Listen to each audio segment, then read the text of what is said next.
Alright, so in this video, we are going to be discussing fractions. So this should be review, but we want to be able to add and subtract fractions, and then we also want to be able to multiply. We want to be able to multiply and divide fractions. Okay, so if I have, for example, 1/2 plus 3/4, in order to add two fractions together, you have to have a common denominator. So 2 and 4, obviously is not the same number. We want these to be the same. So in order to get the common denominator here, I'm going to multiply this one by 2, but I can't just do it to the bottom. I have to also do it to the top, right? Multiplying by 2 over 2 is the same as just multiplying by 1, because anything divided by itself is 1, right? So I'm really just multiplying by 1/2 by 1, but I'm doing it in a form that gives us that common denominator. So to multiply, remember you multiply the numerator times the numerator, so that's 2. And then multiply the denominator times the denominator, so that's 4. So that is 2/4 plus 3/4. So notice 2/4, that's still equal to 1/2, right? But now it's in a form that has that common denominator. So 2/4 plus 3/4 is equal to 5/4. So when we're adding two fractions together that have common denominators, we're really just adding the numerator to the numerator. So 2 plus 3 is 5. The denominator is still just that common denominator of 4. Okay?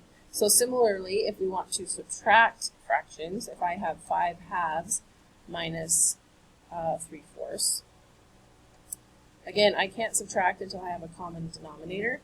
So what I would like to do here is multiply the top and bottom by 2. So this would be 10/4 minus 3/4, and now that that denominator is the same, now I can go ahead and just do the top. 10 minus 3 equals 7, so it would be 7/4.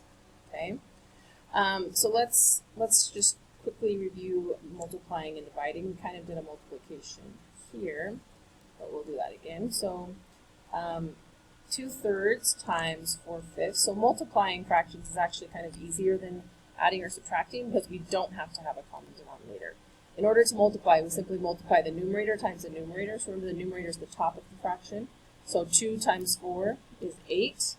And then to get the denominator, I just do 3 times 5. So the denominator times the denominator, which is again the bottom of the fraction. So 3 times 5 is 15. So 2/3 times 4/5 is just 8/15. If I have 1/2 times 3/7, 1 times 3 is 3, 2 times 7 is 14, so it's just simply 3 over 14. Now dividing is very similar, except for the fact that when you're dividing a fraction, what you're actually doing is you're going to be inverting the second one. So we're going to get the reciprocal, which just means flip the second one over, and then you're going to multiply. So anytime you're dividing one fraction by another, you're going to end up multiplying, but before you do so, you have to take that second fraction and invert it. So 1/2 times 4/3 is equivalent to 1/2 divided by 3/4. 1 times 4 is 4, 2 times 3 is 6. That one we could reduce down to 2/3 because 4 and 6 are both divisible by 2. Okay. If I have 3/4 divided by, or I could also write it underneath, right? Divided by 2/3. So I can also write it as just like a really big fraction, 3/4 divided by 2/3. Still is just equal to 3/4 times, take that second fraction of the bottom one and flip it upside down. So 2 goes on the bottom and 3 goes on the top. And then just multiply straight across. 3 times 3 is 9. 4 times 2 is 8. So it would just be equal to 9/8. Okay? Now I am going to be fine with you using your calculator to do this. So if you prefer, you can go ahead and I'm pulling up my calculator really quickly.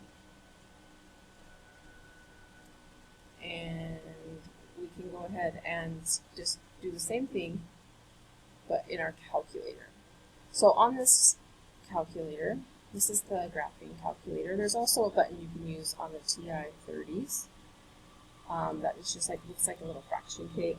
It might say like A over B or something. So what we're going to do here is we're going to clear this out. So I'm just going to hit clear. And then we're going to hit alpha y equals. So anytime you hit alpha y equals, it's going to bring up this little menu. It gives us some options for fractions. So number 1 here is the one we want. It's just a regular fraction, n over b. So I'm going to go ahead and select that. So I do that, since it's already highlighted, by just hitting enter. So I go over here, and hit enter, and now I have a fraction. Okay? So if I wanted to do 2/3 plus 1/2, I could just put 2. I use the arrow keys to navigate my fractions. Now once I am done putting the bottom, see how it's still in the denominator? I want to hit the over arrow to get out of that.